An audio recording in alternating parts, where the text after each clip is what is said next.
নমস্কাৰ সাধাৰণ জ্ঞানৰ প্ৰশ্ন উত্তৰ শিতানলৈ সকলোকে স্বাগতম জনাইছো আৰু মোৰ আজিৰ এই ভিডিঅ'টো আৰম্ভ কৰিবলৈ ওলাইছো। আজিৰ এই ভিডিঅ'টিৰ মোৰ প্ৰথম প্ৰশ্নটি হৈছে বায়ুগেছৰ প্ৰধান উপাদান কি?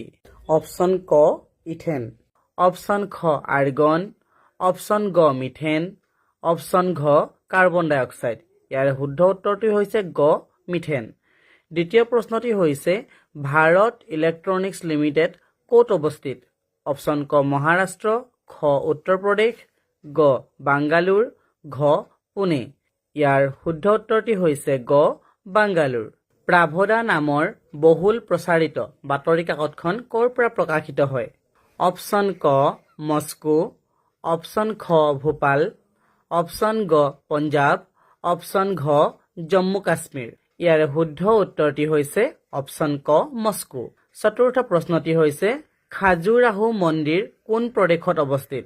অপচন ক উত্তৰ প্ৰদেশ, খ মহাৰাষ্ট্ৰ, গ মধ্যপ্ৰদেশ, ঘ পঞ্জাৱ।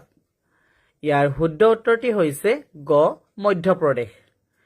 পঞ্চম প্ৰশ্নটি হৈছে ভূদান আন্দোলনৰ গুৰি ধৰোঁতা কোন আছিল? অপচন ক মহাত্মা গান্ধী, খ জৱাহৰলাল নেহেৰু, গ নেতাজী সুভাষ চন্দ্ৰ বসু, ঘ আচাৰ্য বিনোৱা ভাৱে। ইয়াৰ শুদ্ধ উত্তৰটি হৈছে ঘ আচাৰ্য বিনোৱা ভাৱে।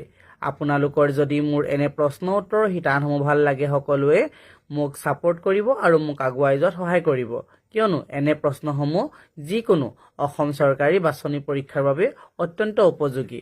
সেয়েহে সকলো ছাত্ৰ ছাত্ৰীৰ উপযোগী হোৱাকৈ এই ভিডিঅ'সমূহ প্ৰস্তুত কৰি উলিওৱা হৈছে। গতিকে আপোনালোকৰ সহায় সহযোগিতা একান্তই কামনা কৰিলোঁ। ধন্যবাদ। জয় আই অসম।